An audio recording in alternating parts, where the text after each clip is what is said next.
Good evening. My name is Elian Ramos. We are Geek Goddess, and tonight we're going to have a conversation about a topic that is evergreen. It seems like the conversation about Latinos in the media never ends, and as our population continues to grow at such a rapid, space, we see the need for our stories and our narrative to be told in a proper way and then in the proper context. And that is not necessarily something that is happening.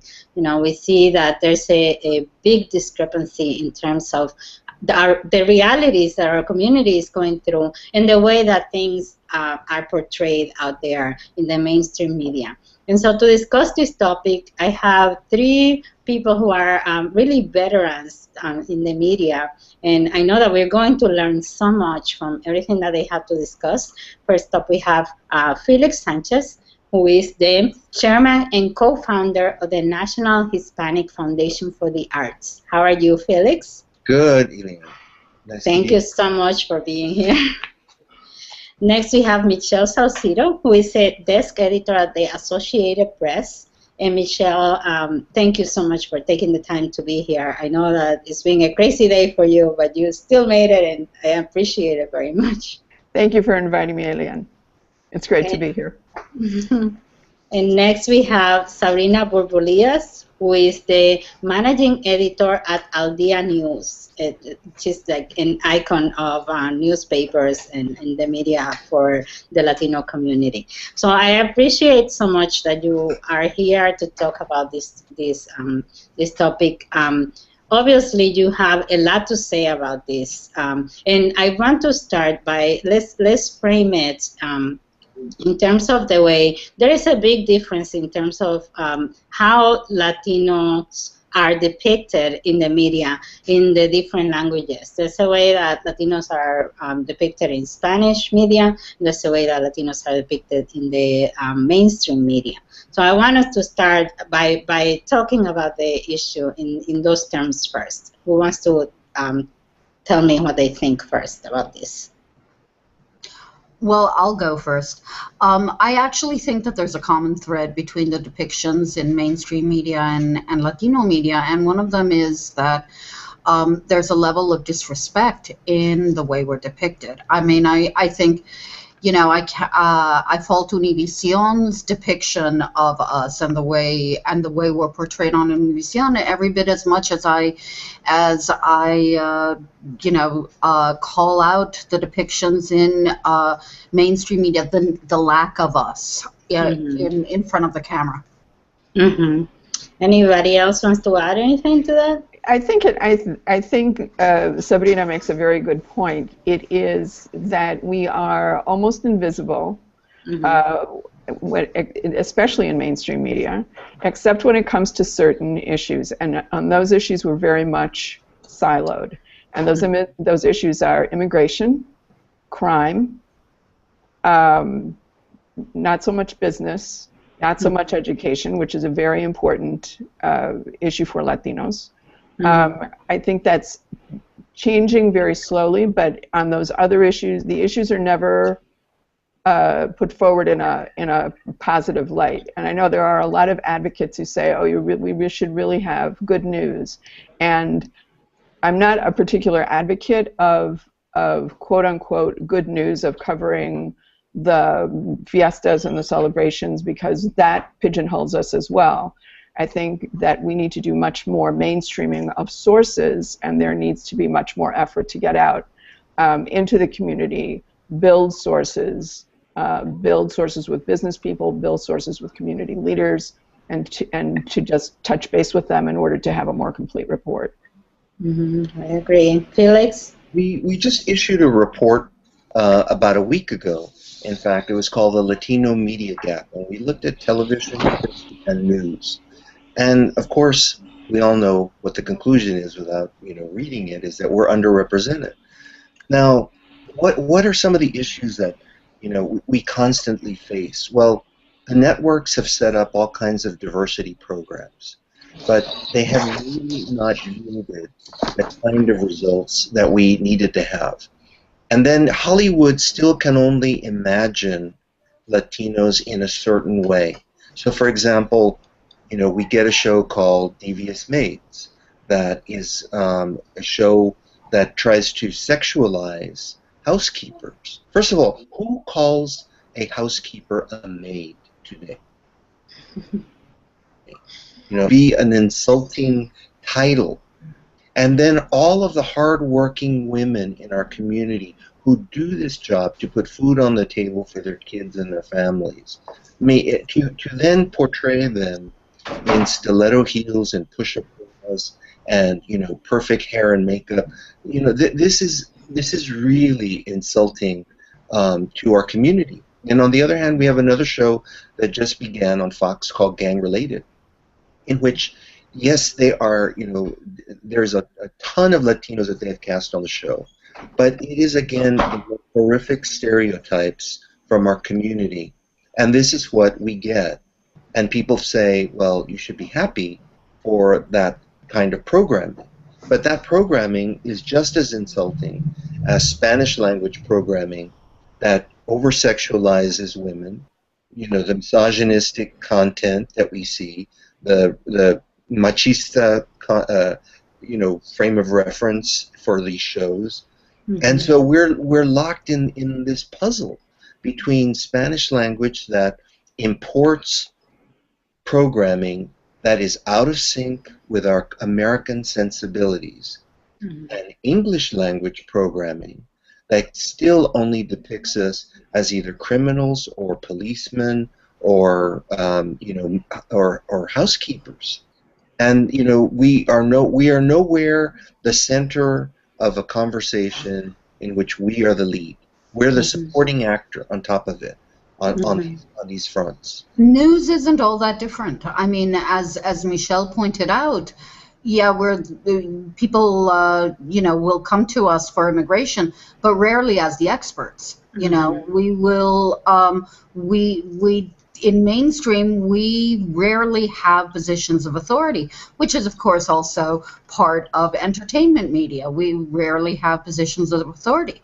At Al Dia, we did a cover story, and I'm sure I sent it on to you, Eliana, called mm-hmm. Dexterous Minds instead of play on Devious Maids, and focused on women who were CEOs, scientists, small business administration, regional director, in order to sort of break this idea, even within our own community, that we can't aspire to be those.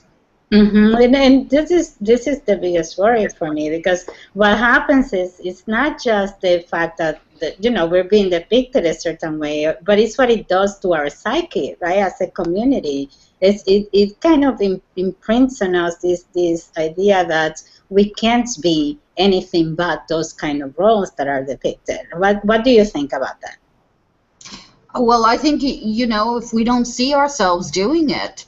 I see this all the time in writing. I see this all the time in journalism.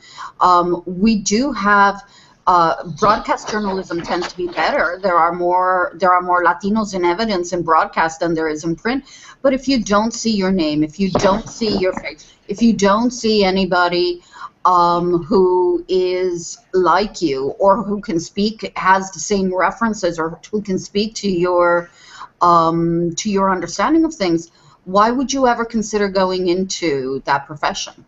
Mm-hmm, mm-hmm. And conversely, fulfilling prophecy, right? Yeah, and conversely, it does the same for people who don't know the Latino community so well, and all they see about us is just this kind of representations, right?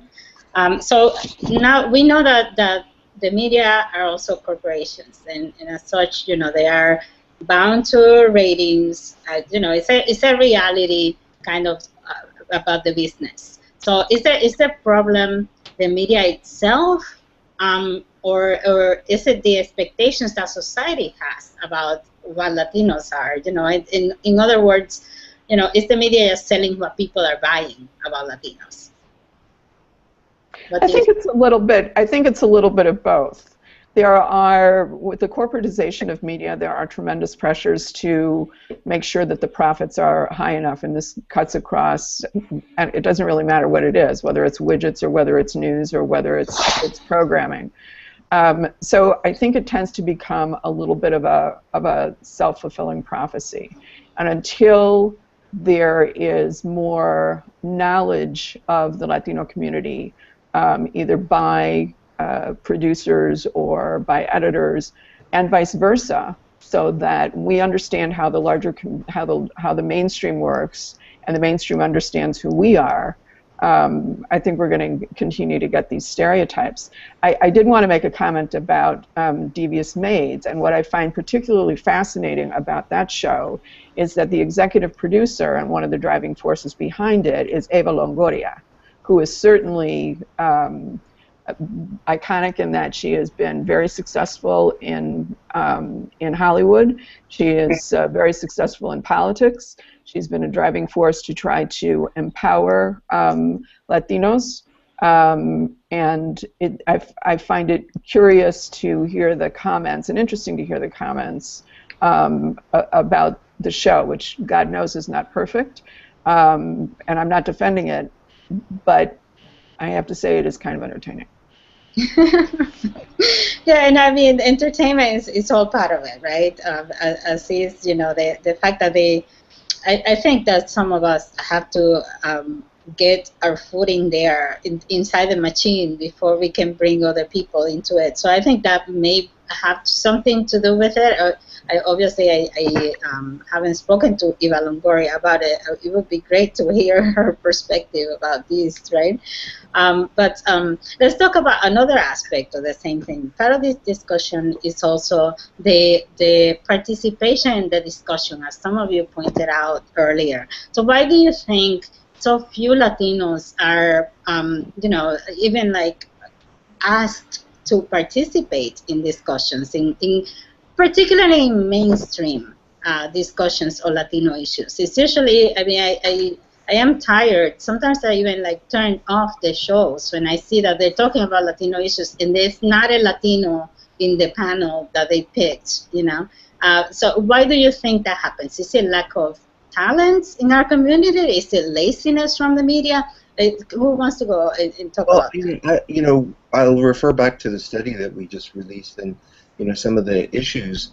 You know, when you look at the cable 24/7 news, and you look at MSNBC, Fox, and CNN, you see that MSNBC, which is supposed to be the liberal news media, is absolutely does not cover our issues at all. So on the liberal side, we have issues with that community because it's very paternalistic in that they think they know best. So when they have commentators, the commentators rarely are Latinos when talking about immigration. When you look at Fox, on the other hand, they will throw out commentators that seem to, again, have a self-hate about our community and always talk about things in a way that is out of sync with the way most Latinos look at it. And we don't really fit in.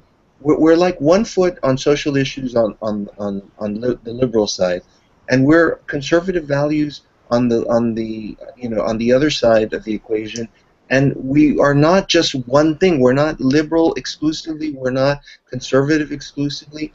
And I've been surprised that CNN has recently hired a ton of Latino correspondents, more than I've ever seen at any other time. But just wanted to loop back to that last question we were talking about entertainment and programming and what is entertaining or not. I think that the issue is media literacy. We need to explain why images have a sort of subconscious impact on who we think we are and how we're supposed to act, so that, you know, young women see misogynistic images, and those images then become, okay, well, I should be wearing a tight, low-cut sweater because that's what I see with newscasters on Univision, and that's what I see in programming, you know, that's about people that are, you know, like people that I would know in my world, like a housekeeper or a maid. So it's a confusing message, and until you can understand entertainment is not necessarily about real images that are you're supposed to aspire to. You have to be able to pick and choose and understand that. For those of us that, I mean, we're fortunate enough to be educated, we get all of those different messages and we can compartmentalize them.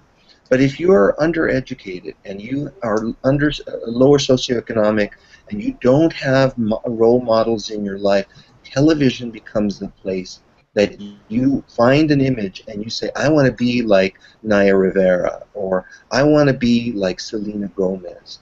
And all of a sudden, whatever they're doing is the acceptable parameters that you will go to in your world. And that is the struggle about representation. It's because the content doesn't give us this opportunity to create aspirational images.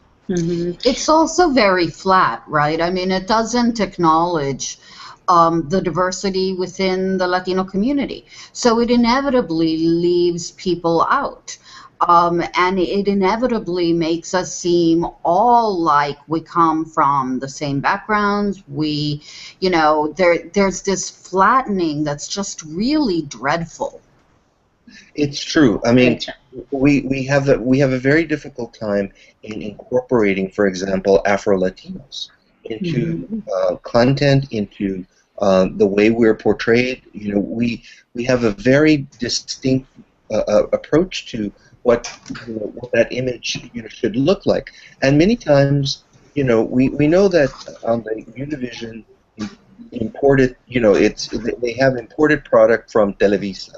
So we get that, sort of European Latino is the aspirational images, and the mestizo is the image that is the most attractive and always the catalyst in whatever the plot line is about. And on the English side, we start to get a lot of this as well. We start to get a twofer. So then they might cast an Afro-Latino, but they're cast as an African-American. They're not. So Zoe Saldana, was cast in Rosemary's Baby.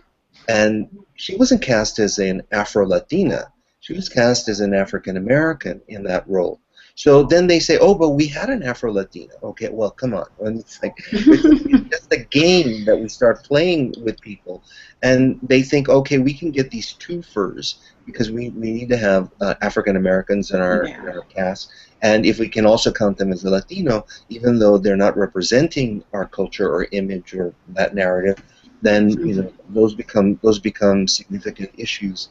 But no one has put their arms around the ability to really connect and understand our community. We are still in a laboratory. I think we all want to arrive at a way in which we can reach an audience and understand how we can do that consistently. Right now it's just hit and miss. And the fact that we over-index for watching TV, going to the box office, means that just anything you throw out there, we're gonna probably go out and see it, regardless of Latino characters or not. Now there's. It's important. I agree. And there's a lot of talk now about how the fact that we now have social media and everybody can pretty much. I mean, we're doing this right now. This is not broadcast over one of the major networks, obviously. And thank you for doing this. You are just such a leader in this space, and for all of us who are not as techie as you are, we really do. I do. I'm very genuine in saying that. You're so sweet, thank you. But what I see in this is an opportunity, maybe for some of us to kind of start shaping that narrative. And do you feel that is happening right now? Is that helping to change all of those perceptions out there? Because I'm Afro-Latina. Look at my big lips, right? So I choose to do this kind of thing and portray my people, portray Latinos the way that I think should be fair to who we are, versus, I don't care about the ratings or like whatever else is bounds the mainstream media. So do you think this is making any kind of change? Are we there yet, or are we on our way? Well, I'll just recently I posted on my Facebook page about Univision sportcasters who were commenting at the World Cup game and using the color of their skin and hairstyle to describe players. So in one instance, there was a Costa Rican Afro-Latino player, and they referred to him as El Moreno, and then they said, y con esa greña. So, Oh my God. I mean, and I, spoke up about it, and it really nipped it in the bud, because they did not continue with that kind of commentary, and the president of Univision Sports called me from Brazil during the first USA game to really hear that concern, relate it to his sportscasters, invited me to Miami after the World Cup to further that dialogue. But see, that's the kind of thing that we have to stand up for. We have to stand up for, it may not be an issue that impacts me directly, but it impacts our community. And we have to be out there. And when we use social media, getting to your question, people are paying attention. Mm-hmm. Mm-hmm. I think that's a very important point, and that is the community has to be engaged. Until that happens, we're not going to have control over anything, and people are not going to understand how complex the community in fact is. We need to community leaders and not just community leaders, viewers, students, whoever needs to get involved and say, this is what thank you very much for putting out this programming, or thank you very much for running this article, or you know what, you kind of fell down over here and this is why, and let's continue to have a discussion about it. And I think the fact, Felix, that you stepped forward and made those concerns known was really important, because otherwise the president of Univision Sports never would have had that discussion. Yeah, Absolutely. Thank you for doing that, Felix. Well, but here's the sad and shocking part, which is why I go back to media literacy. The majority of the comments, because the threads started occurring everywhere on this topic, were justification of that kind of language as terms of endearment, and justifying what that meant. It's like I said, no, look, Univision is a U.S. broadcaster. The fact that they broadcast in Spanish does not take away the fact that they have to comply with the FCC standards and American sensibilities. And that is the part that people want to justify. Oh, but you can say Moreno and it doesn't necessarily mean black. And it's like, ask an Afro-Latino player or individual whether that term is a term of endearment, and they will tell you no. And this is the kind. But bringing forward that consciousness to the whole of our community is just as important as removing that homophobia, as removing that sexism, as removing these predisposed, very judgmental attitudes that we have. And those attitudes, I believe, come from the content that we watch. Because if you look at that content, it is always judging people, especially Spanish language programs. Mm-hmm. So to that effect, it seemed for a while there that there were some outlets that started popping up, and this is a couple of years ago, that seemed to be kind of feeding into the need for spaces for Latino stories, right? And so we saw, that we had NBC Latino came up, and we had CNN Latino, and we had a whole bunch of, we have Fusion, and we had a whole Fox News Latino, and they for a while it seemed like there was a boom of these kind of outlets that were targeting people like me, people who don't identify with the content that I see on necessarily on Spanish TV, and not necessarily with the content that I see on mainstream. And so there were some in-between content there. But all of a sudden, they haven't been so successful. What do you think is happening there in terms of those outlets? Yeah, I think that honestly, some of them, NBC Latino, what was it, 18 months? that's hardly a commitment. I mean, that'll hardly get you an engagement ring. I mean, what sort of commitment does that speak to? None. And that speaks to the fact that at the highest echelons, there are fewer and fewer Latinos. Sure, you have Latino writers, you have Latino reporters, fewer Latino editors. And how many Latinos at executive level, do you have in those mainstream news venues? And I think it really is a lack of commitment. I mean, everybody wants to cash in on the Latino market because they know we're a big consumer market.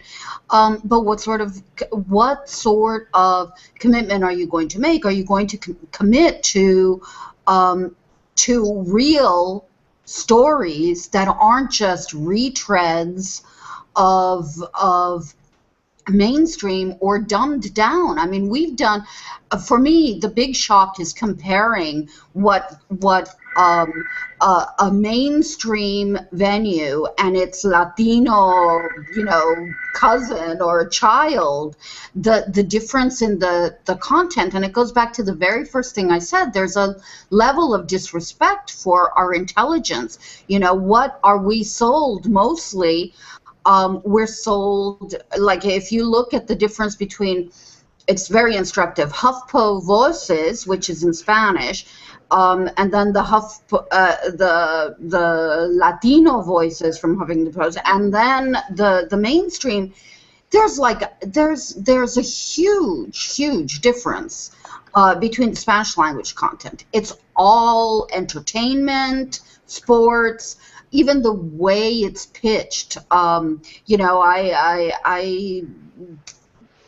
posted about La Novia. They had lots of posts about La Novia del Mundial before the World Cup started, and the big thing about La Novia del Mundial is that she was posed with, essentially a thong bikini with her butt sticking in the air. And this is how we're sold to. So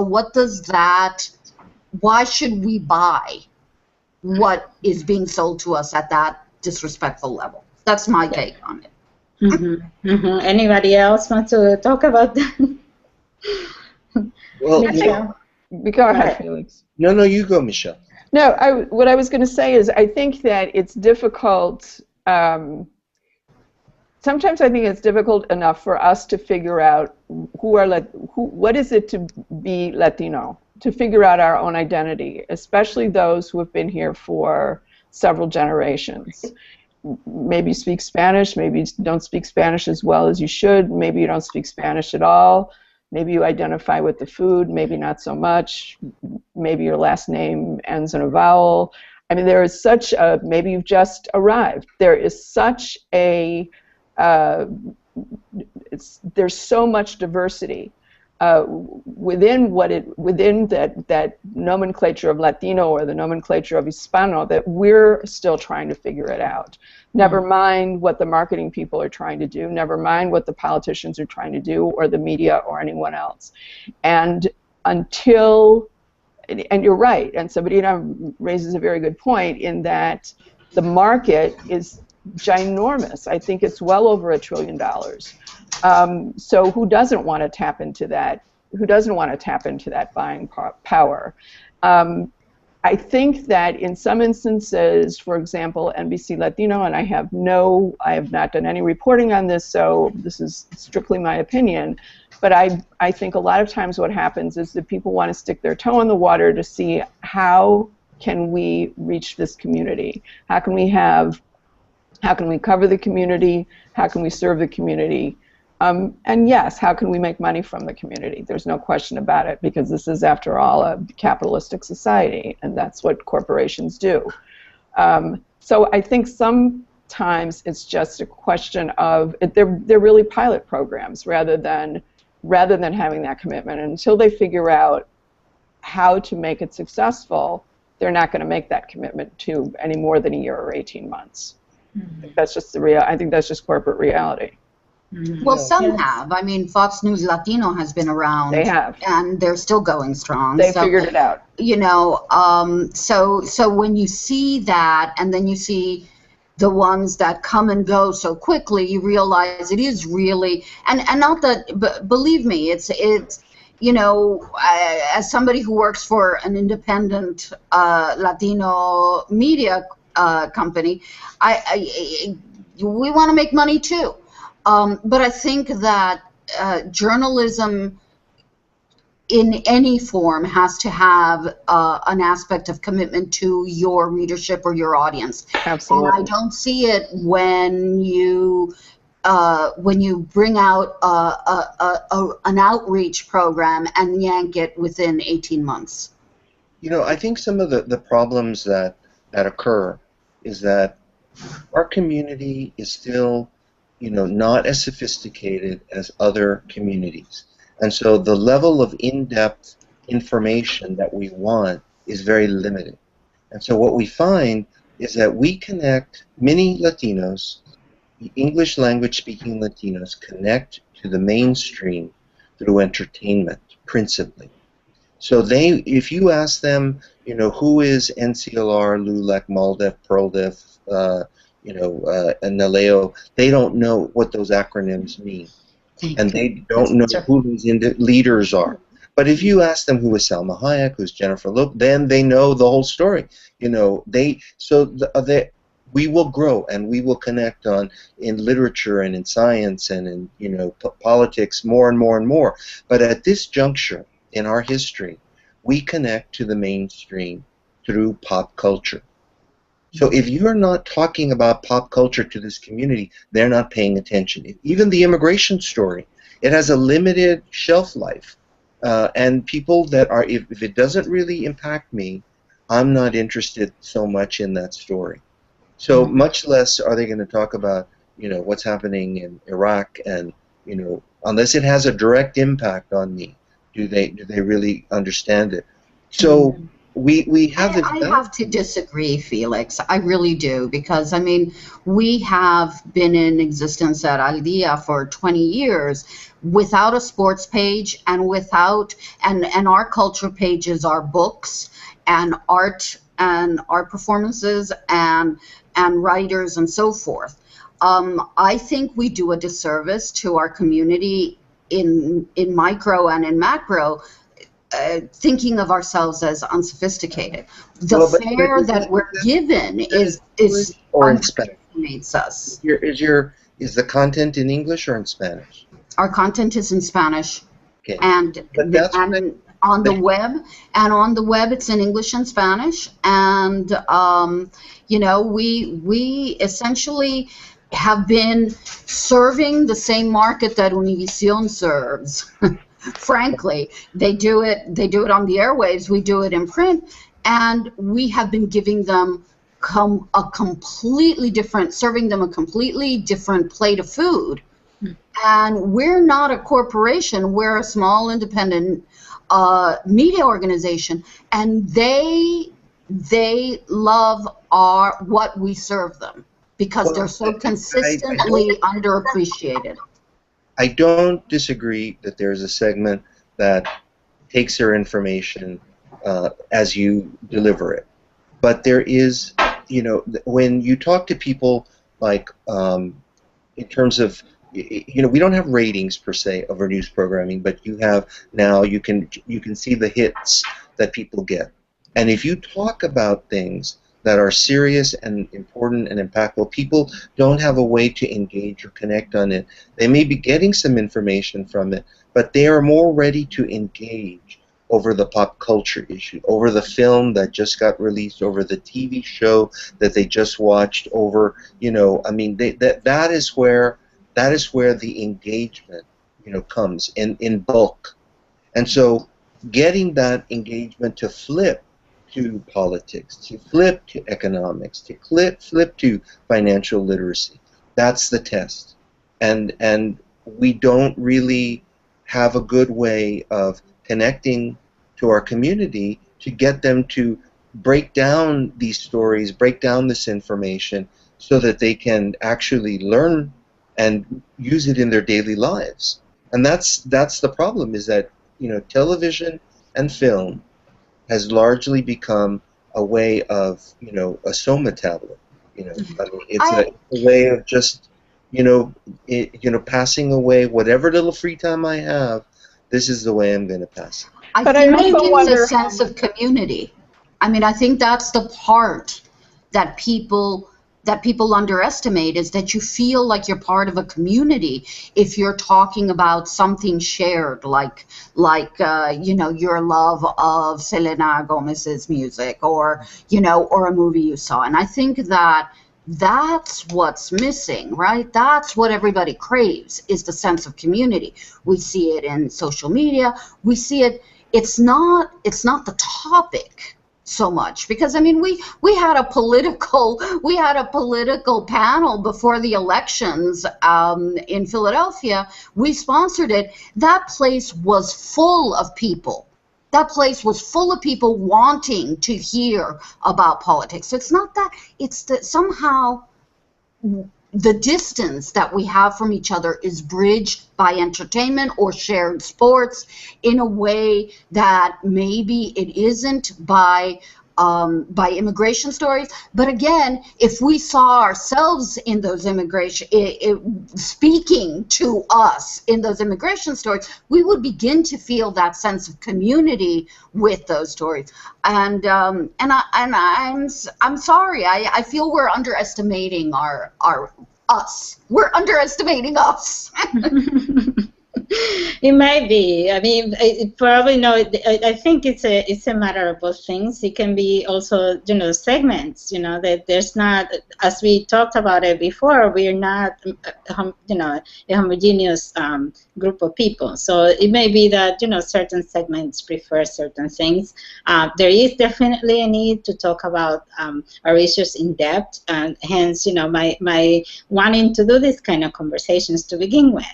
And we're running a little bit late, and I don't know if you guys are willing to stay a little longer, because I do want to ask you a couple more questions that, before we leave.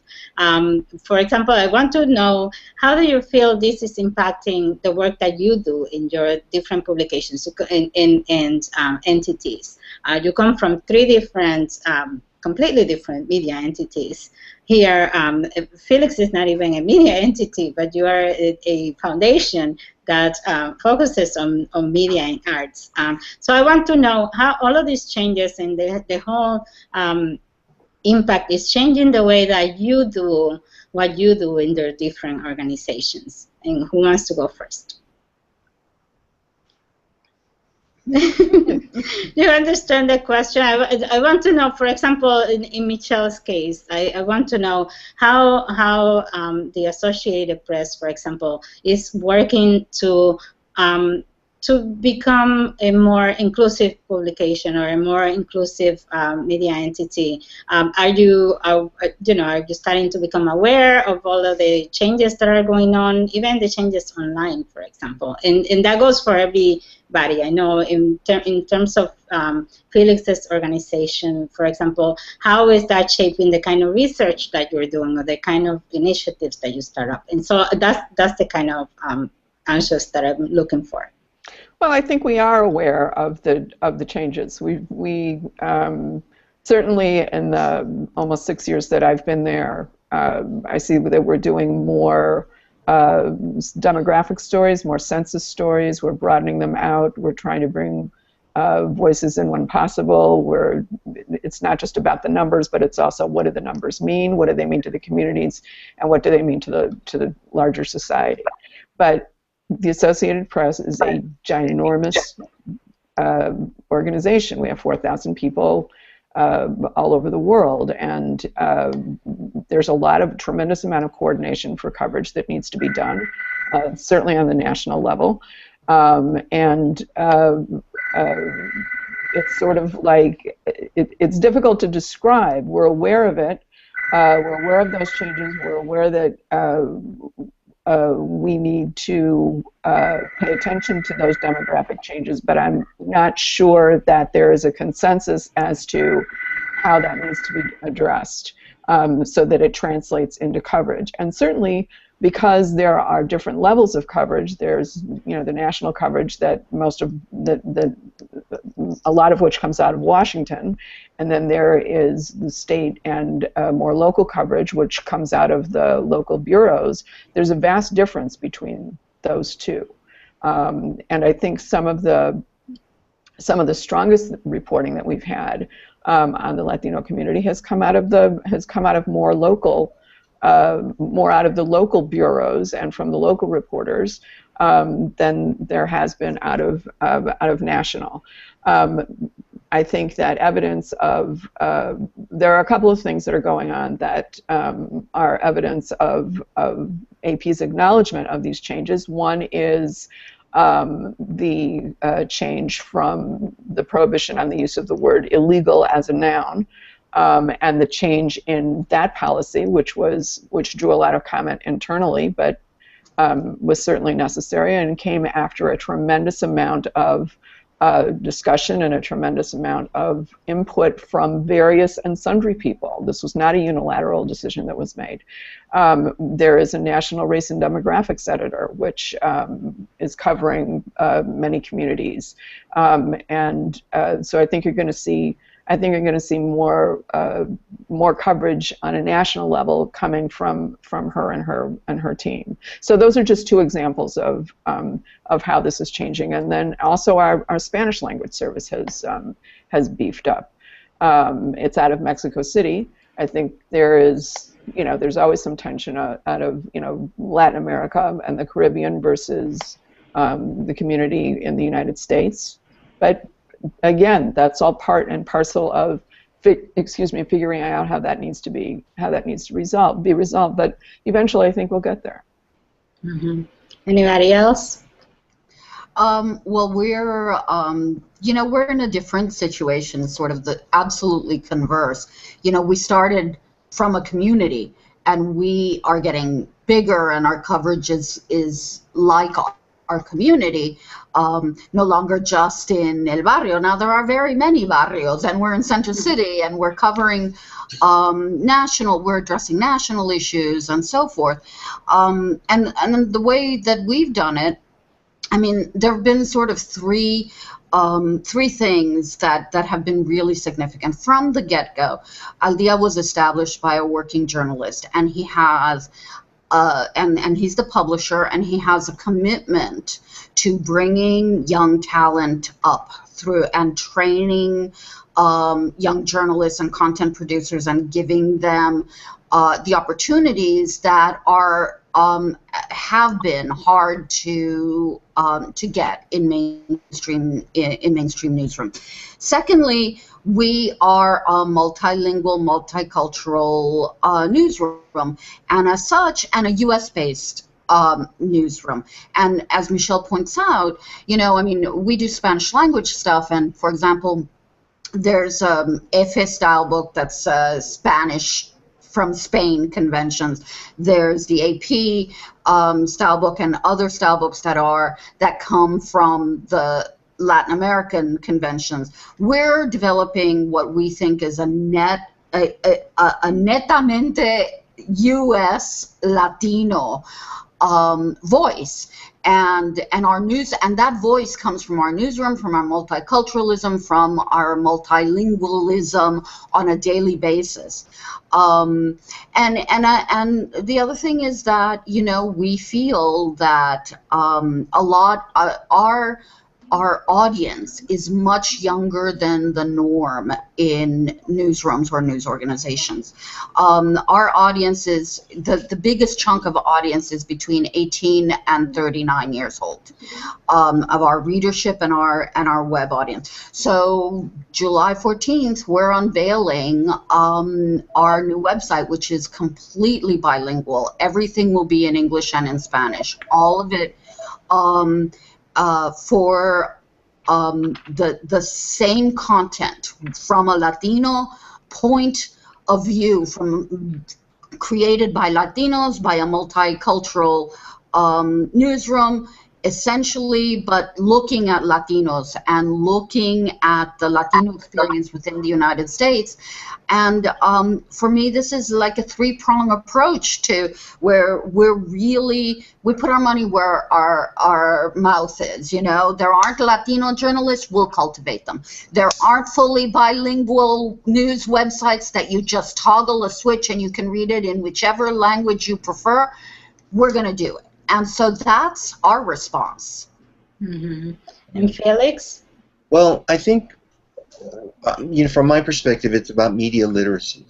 It's about teaching individuals in context what an image means, what a message is saying, what the sort of impact could be long term, and getting our community to sort of dive deep into what media is doing to us, what it's saying to us, what it's perpetuating. And we have there's so many in our community just do not analyze, any kind of a narrative, or programming, casting, color lines, all of these different things. And there has to be greater understanding, because then we have a force that will stand with us when we have issues. Because right now, the majority of the times we raise these issues and people defend it. People defend the practice. And it's a very frustrating situation. And I think that it's because there is not a strong comprehension about what these messages, these stories, this portrayal, the kinds of news information that we receive, why it's important to have Latino representation, Latino perspective, Latino engagement, Latino writers, Latino producers, Latino actors, and in the variety of shapes and forms in which we come. Mm-hmm, mm-hmm. And it's, I mean, education. There's definitely an educational curve there that we have to undertake. So the last question, because I don't honestly, I feel bad that I've been keeping you this long, but I just want to. I know, Felix, I want you to tell me about the study that you just did and where to find it. Especially, so if you can briefly tell us your call to action and where to find the study. Sure. Well, it's at a link at Columbia University, and so I will send it to you. And I don't know if there's a way that you can post it or share. I can definitely post it on my website in the recap. Of course. The study, in essence, we went through such a variety of, but I think one of the salient points is that we are cast as the supporting actor. We're like the sidekick. So we're never really fully drawn as a character. We're reacting to the main character, whether that main character is white or black or a woman, in terms of how the whole, look, and feel of the story is like. And we are never, again, the center of the subject matter. And that was not always the case, but that is what we are finding consistently, that we are getting cast more consistently in an ensemble way, but we are always just a peripheral afterthought for most of the casting. And even I think in the news, I think one of the findings was we're 1% of all the news, and it's usually bad news. So it's always we're the criminals, and we're like very interesting. It doesn't give very much insight into who we are, and the study was really about English language programming. But again, when you look at public broadcasting, we're equally underrepresented there. And the whole point of public broadcasting was to be able to expand upon topics and inclusion, that wasn't found out there in the general broadcast, commercial broadcasting cable industry. So, the bottom line here is that we have a tremendous buying power. We know that. We over-index at the box office. We watch too much TV for our own good. But we can't gather all of that power to support us in the newsrooms, to support us in terms of the narratives that we're telling, to support us in the casting, to support our projects. Now, mind you, some of the projects are not good. So if they fail, it also has to reach a certain level of excellence. And we can't force people to go see things that, frankly, we all know are not necessarily well done. Mm-hmm. Mm-hmm. I wonder, Felix, what do you feel about the success of the Eugenio Derbez movie? Oh, That was in the news a lot. That was this successful Spanish not, English. I mean, we just opened the can of worms. you Oh, I'm sorry, I haven't seen it, so I don't. Well, Pardon? the beauty of that is that the marketplace will determine the outcome, and so if the marketplace saw that, and by word of mouth, because there was no marketing campaign for that film, there was no Hollywood budget to let people know it was opening and make it into a blockbuster. So the very fact that people knew Derbez and Eugenio Derbez because he's a Mexican comedian, and it had a crossover appeal, they could then, share it not only within culture, but to the extended culture. And by the extended culture, I'm talking about, the bilingual English language leaning Latino. And so all of that, when you add the Spanish dominant, the bilingual, and the English language leaning Latino, you have a powerful number, to approach media.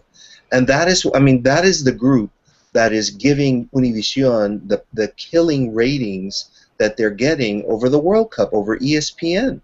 So when we can mobilize that community, then we can mobilize them to vote. Then we can mobilize them on issues, of women's reproductive health, that are so important. We can't do that right now because they can't connect the dots completely, and it's incumbent on us to break down the problem and to explain it. And I think that there is, and I think that there's a way that social media and, for example, the Latino Rebels in particular have done such a great job of taking stories and really feeding the story to the reader in a way that builds on some basic information, and the reader arrives at some very new and informative information that they can take on and use in their daily life. And I think that's what we want to see more of.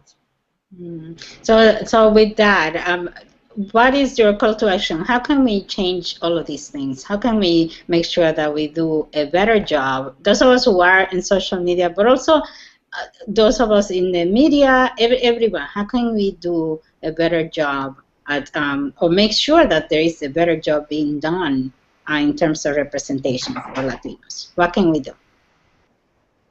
Well, I mean, I think that we can do two things. We can call it out, as Felix has, when we see, really egregious instances where we're doing ourselves damage. We can call it out when we see that we are being erased or invisible. But mostly what we need to do is we need to tell our stories, and we need to be storytellers and enable others to tell their stories, and encourage those storytellers to not get discouraged at the lack of reception for our stories, and we need to get people up at the highest reaches, whether it's be entertainment media or news media, who understand our stories, who are willing to listen to our stories. Who see that just because the stories are told in a different way or from a different perspective, that doesn't invalidate them. And I think ultimately, whether it's entertainment media, whether it's news media, we are all, as Felix has often said, we're reflecting a narrative. We are creating a narrative. And what I think, and this is one of Aldia's slogans, we need to be driving that narrative. Absolutely. Very good, very good. I agree. I agree with that, and that's part of our job in social media. We have to, and as bloggers, to start. We have the tools now to create our narrative and to kind of direct it towards a way that is more inclusive. Michelle, you haven't said anything.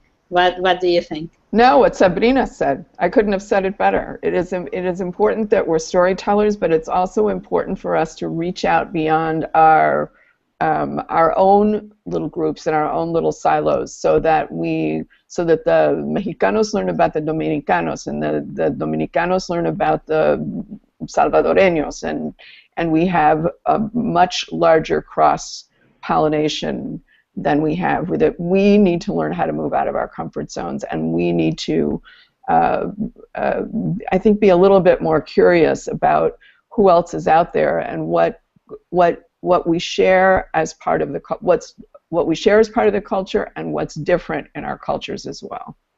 Mm-hmm. And Felix, last words.